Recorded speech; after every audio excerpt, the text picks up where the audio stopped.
Samsung note 10 plus है, इसमें flex change कर दिया है, बट टच कोई कोई जगह पे नहीं चल रही है। फ्लैक्स चेंज करने के बाद एक बार चेक कर लेते डिस्प्ले ऑन है कि नहीं है।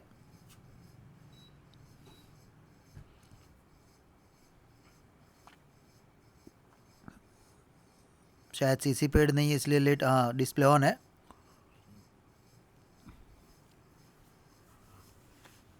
शायद टच भी चल रही है कहीं कहीं जगह पे, लेकिन एक राइट साइड के कॉर्नर पे वर्किंग नहीं हो रहा है।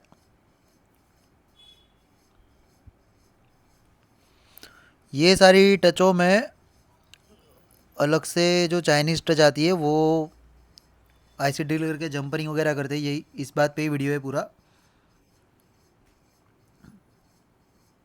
वर्किंग है। ये सारे महंगे फोल्डर्स में एक्सटर्नल टच आपको मिल जाएगी, जो फ्लैक्स चेंज करने के बाद अगर आपकी touch same to same condition पे वही जगह पे नहीं चल रही है तो पॉसिबिलिटी ये होती है कि आपकी जो कॉफ आईसी से पास आउट होकर जो टच की लाइनें जाती है वो वहीं से ब्रेक है या फिर आपका बेल्ट फूल चुका है। यहाँ पे राइट का पूरा पोर्शन नहीं चल रहा है।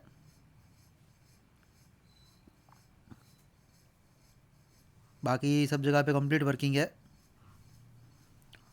टच ऑलवेज एक्स और वाई फॉर्म में आता है, जो कि वाई फॉर्म राइट साइड पे नहीं चल रहा है,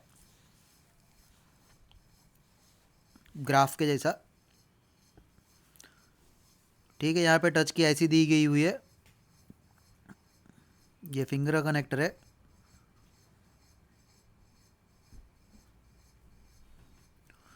आईसी को ड्रिल कर लेते,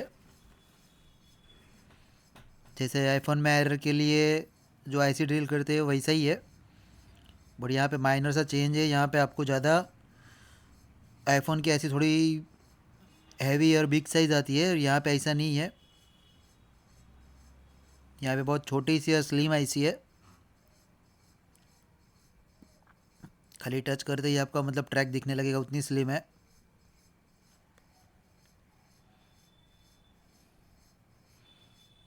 यहाँ पे थिनर वगैरह डालने की ज़रूरत नहीं है, वो क्लीन एंड नीट ही रहता है।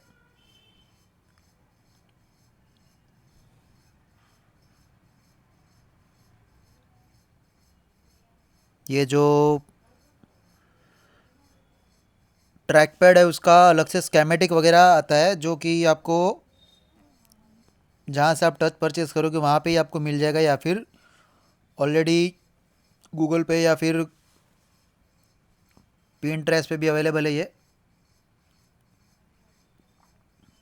तो जो नीचे बेल्ट के नीचे जो ट्रैक है वो सारे दिखने लगे हैं। आईसी ड्रिल करने से पहले आपको ये कंफर्म कर लेना है कि आपका नोच कट पॉइंट कहाँ पे है। नोच कट पॉइंट के हिसाब से ही आपका टच के बॉल्स पे शोल्ड वगैरह होगा।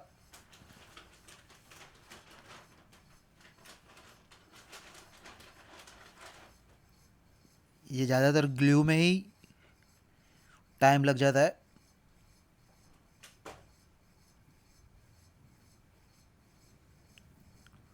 ज़्यादा आपको नीचे डाउन में ग्रिपिंग पे ड्रिल नहीं कर देना है, वरना जो आप फ्लैक्स भी अगर मतलब वापस चेंज करने की ट्राई करोगे या फिर अदर कुछ भी आप ऑप्शन यूज़ नहीं कर पाओगे यहाँ पे। इसलिए आपको जितना हो सके उतना केयरफुली और सेफली काम करना है। ये सारे चीज़ों में टाइम लगता है, बट वेट करते ही करना है।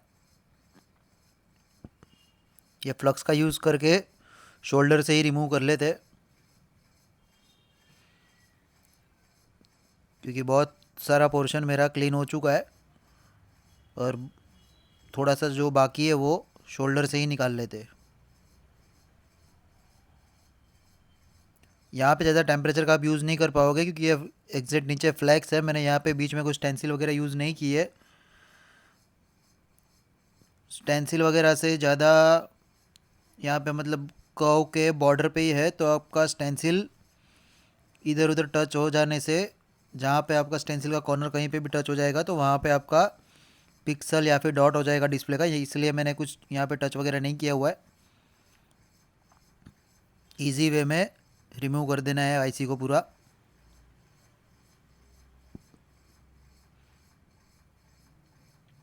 ये जो ड्रिल है वो बहुत स्लोली स्पीड पे रखा हुआ है ताकि कंट्रोलिंग वे पे रहे हाथ पूरा।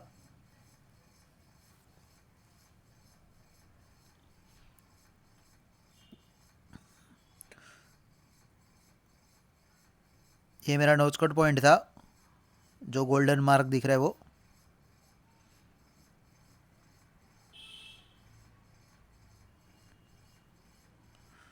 सारे ट्रैक्स दिखने लगे, पूरा ग्लू रिमूव हो चुका है।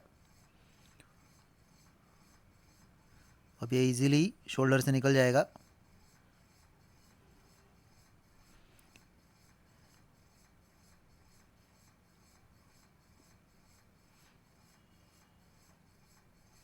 ये पूरा जॉइंट है इसलिए डी शोल्डर ग्रिप नहीं कर पा रहा है वहाँ पे।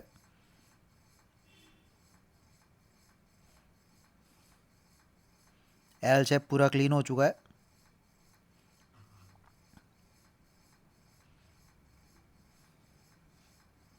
ये आईसी रिमूव करने के बाद आपको एक बार डिस्प्ले कंफर्म कर लेना है कि आपका डिस्प्ले डैमेज वगैरह तो नहीं हुआ है। ये आईसी निकालने के बाद आपका टच नहीं चलेगा, बट जो ग्राफिक रहेगा वो आपका क्लियरली आ जाएगा, उसमें कोई इश्यू नहीं आएगा। और सेकंड लोगो लॉन्ग टाइम तक रहेगा क्योंकि टच का I2C उसे नहीं मिल रहा है, तो सेकंड लोगो लॉन्ग टाइम तक रह सकता है।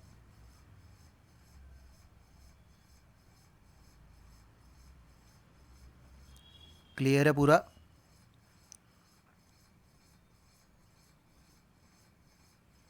ठीक है, इसे क्लीन करके सीधा चेक कर लेते हैं एक बार।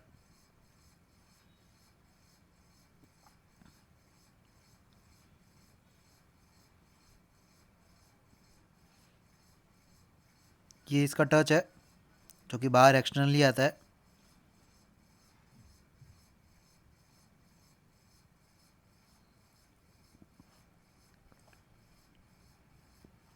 ये सारे अलग अलग वे फॉर्म में, थोड़ा वीडियो फास्ट फॉरवर्ड कर देते हैं।